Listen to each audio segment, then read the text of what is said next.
السلام علیکم ورحمۃ اللہ وبرکاتہ۔ معزز سامعین، اللہ کے نبی صلی اللہ علیہ وسلم فرمایا کہ سورج اور چاند اللہ کی نشانیوں میں سے نشانی ہے،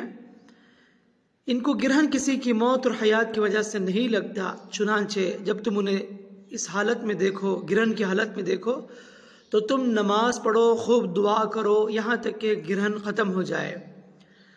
تو جب بھی سورج گرہن لگے، چاند گرہن لگے تو نماز پڑھنی چاہیے،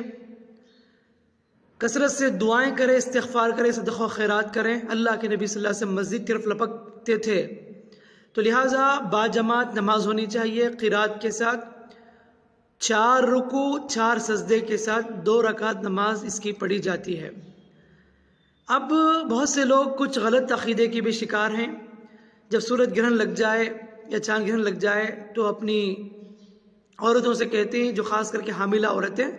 وہ کوئی کام نہ کرے، چاقو وغیرہ نہ پکڑے، کوئی کچن روم میں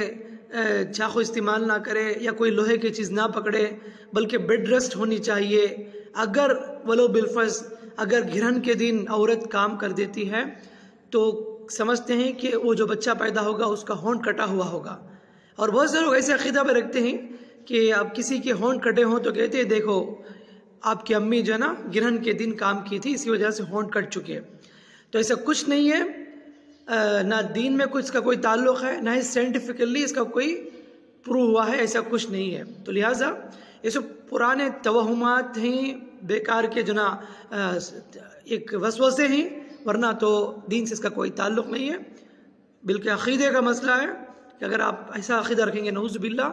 اللہ رب العالمین کی مرضی ہو تو ہی نقصان پہنچے گا، اللہ کی مرضی نہیں تو کچھ بھی نہیں ہو سکتا۔ تو اللہ ہم سب کو ہدایت دے، نیک ہدایت دے، آمین۔